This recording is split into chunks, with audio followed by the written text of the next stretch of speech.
Greetings, Patrick here from Have Cheetah Will View, and we are here for another film review. Today we'll be talking about No Tears in Hell, which has been released here in 2025. It was directed and co-written by Michael Caissie, and it was also co-written by Alexander Spesivtsev. It stars Luke Baines, Gwen Van Dam, Tatiana Marjanovic, Audrey Neal, and Gabriella Westwood. Whew. So, wow, where do we even begin with this one?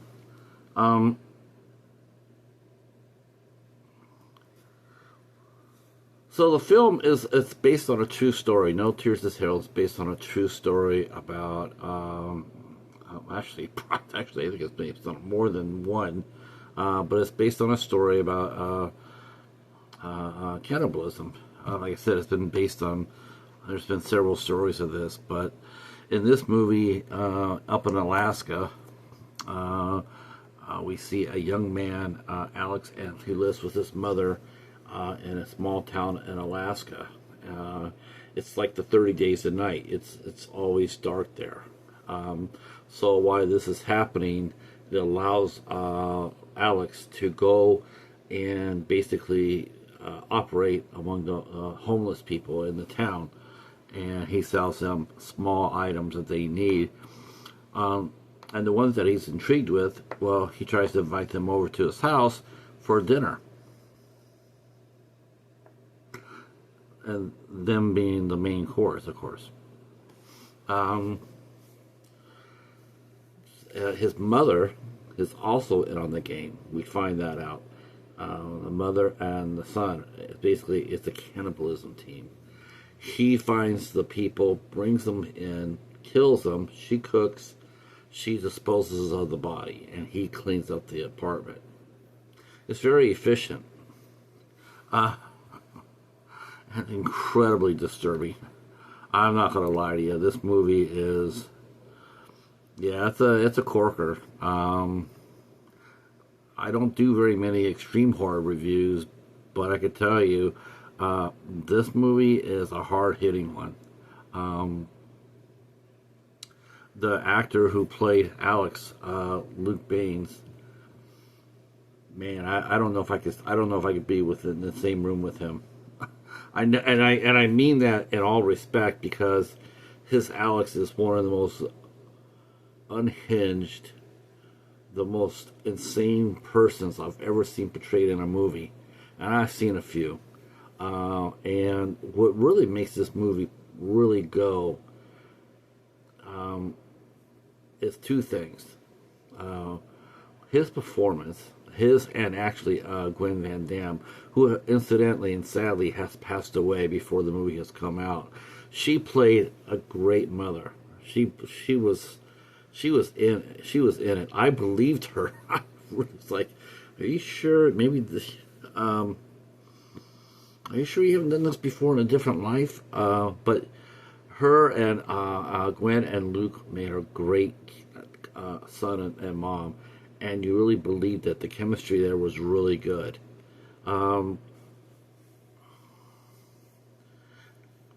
It's his performance is so strong. You don't really, you have to have a hard time with it, because it's not a movie that you jump up and down about, going like, hell yeah. This is one of those movies where you just watch it, like Martyrs or Solo or a Serbian film. And you're sitting there going like, man, I watched this. I survived watching this, because this is an hour and 50-minute long movie that is unrelenting. It is unrelenting. Even the quiet moments are unrelenting. And really, the other part I think really drove this movie really well too is the music by Randy Caissie. You would expect really powerful orchestra type of music in the movie like this. Like when he's going to town on somebody, action, right? No, it sounds like Randy has played a xylophone. He's playing a xylophone. It is creepier than hell. Um, and then we meet the victims that Alex meets. How he gets his victims into the house. First, a lot of times he'll try to sell small items to insinuate himself inside the homeless community. And then, but not everybody trusts him, and I don't blame him because he looks like the devil incarnate. And they all get a really uncomfortable vibe around him. So we see how he operates. He goes down there. He makes contact with some of the homeless kids or young people down there. The first two he brings back because promise of a big score. He says, I know a place that's ripe for robbery. We can go in there and make it. No one's gonna know. No one's gonna care. Of course, when you find yourself robbing your own place, just make up some food. So that's what he does. He goes ahead and he basically lures people in. And let me tell you, it's Michael Caissie has pulled no punches here. No punches at all. We see the murders. We see the dismemberment in all its graphicness, and we see Alex and his mom enjoying some dinner.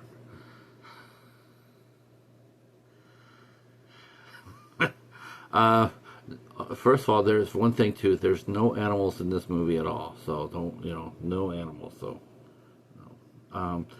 But of course,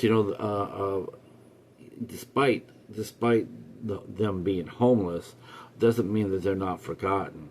And when a young lady who's actually played by Gabriel Westwood, when she needs some new socks, and her friends telling her not to go, do not go. But Patricia, she needs the socks, and it's the only way she could pay it back is through what she has to trade for. And unfortunately for her, Alex likes his women like he likes his food, dead. And so we do see a scene of necrophilia in the movie, not with Patricia, but with another victim that Alex has gotten, and we see that. Now, normally I would be shocked at that, but that seems to be a more and more acceptable in horror. It's not quite the shocking thing that it used to be. I saw 2 movies back to back last year that featured necrophilia, and I don't like it as a horror topic. I just really don't. It's disturbing. Much like cannibalism is, I guess, but it's effective. It's effective, and it helps to move the story along. It's not there for gratuitous.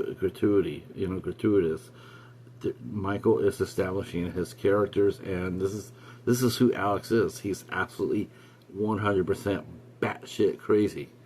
And so we see the various people that are coming in and are being killed.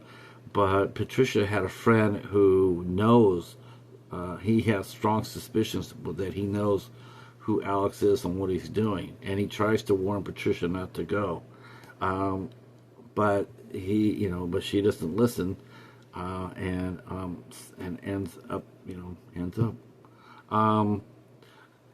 The mom and Alex, they what gives them the advantage is a lot of the people that they're preying on are the homeless, and they are not going to be missed. Well, the one homeless person who tries to warn the police about what's going on, the police officer says, "Well, you have to give me something because you gave me absolutely zero.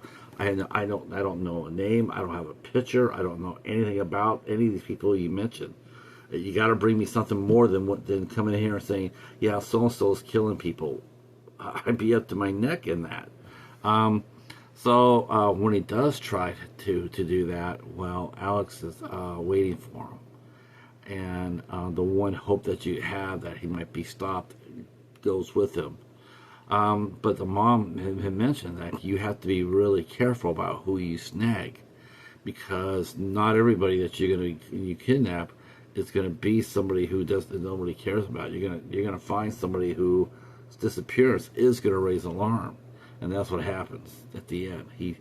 Alex and his mom, they're sort of careless, and they bring home two girls, and they're the last of the last, because they're being hunted. They're being looked for by the cops. The cops are, they know they're in town, and now they're starting to look for them. And so Alex and his mom, they don't have much time left to either get out of town, dispose the bodies, whatever it takes to save themselves. So let me tell you what I liked about No Tears in Hell. I liked the music. I thought the music was. I've said this before many times in my reviews. A good score will elevate a movie, and this music here is very unsettling. It is unsettling. And that helps the movie quite a bit. Not that I really needed it, because the subject matter is more than enough for any horror fan. If you're a horror fan and you like extreme horror, No Tears in Hell is right for you. This is exactly what you want to watch. The casual horror fan, I would tell you this: if you could stomach it, what you see, I would definitely bring in the attention to the cast, because this is a very young and very talented cast. Gabriella Westwood, Audrey Neal, and Tatiana are all really good actresses, and definitely to keep an eye on. It's a sad movie, because it isn't, the monster really isn't Alex. He's a byproduct of his monstrosity by his mother. His mother is the one who has set him down the track. She raised him in a broken home. She's the one that got him going into cannibalism. She is the one that that destroyed him. And then he is going on and doing that to others. But Luke Baines is a solid actor. He definitely is. He plays Alex very well. Like I said, he is scary as hell. No doubt about that. He has played at a lot of good. He's played in a lot of good stuff too. He's played in Nancy Drew. He's popped up on Agents of Shield. He's even been in The Mandalorian. So his star is on the rise. You wonder if a movie like this will, I tell you one thing, his phone definitely will be ringing after this movie comes out, after No Tears in Hell comes out. His phone definitely will be ringing. They're going to want him to do a lot of horror movies. He will be a big star in horror if that's where he wants to go, because he looks perfect for the part. The direction is really good too. Despite the subject matter, Michael Caissie has delivered a solid piece of work here. This is a very strong movie, not for the lighthearted, which is me, because but I liked his daring. He pulled no punches in this movie. What you see is what you're getting. I mean, there's no cutaways. There's no, there is raw and it's ugly. It is real life, and being based on a true story, it adds a lot of heft to it. Like, this actually happened to somebody somewhere, for real. Isn't that the ultimate horror, right? Isn't that the ultimate horror when you watch a movie that has actually happened? I recommend No Tears in Hell, but with a disclaimer. I will definitely tell you this. This is not a movie, like, again, for the lighthearted. not. This is sort of like the coffee table. In that sense, it's like it's good, but it's not for everybody. It's not for everybody. So if you're expecting to go in to get like a Hannibal Lecter type of cannibalism, you can leave those thoughts at the door because that's not what you're going to get. Dr. Lecter might talk about having a friend over for fava beans and a chicanti. Well, Alex is he's gonna serve you. He's gonna show you how he cooked it. So it's definitely like I said, definitely not for everyone. But those who love extreme horror, you're gonna love No Tears in Hell. That's for sure. This movie's gonna be out on video on demand. We might get a physical release later on this year. It probably depends on how well the movie does. Hopefully it does well enough to get that, because there's nothing more I would like to have than to have Michael Caissie do a director's commentary for his movie No Tears in Hell. But that is my review of No Tears in Hell. Interesting movie. Very, very dark. You need a flashlight. You'll need a flashlight to get out of your TV den afterwards. All right, well that's it for us. If you're new to the channel, hit the sub button, hit the notification bell, and then drop a comment down below. The movie comes out on August 12th. My review is coming out today, which is August 14th. August 14th.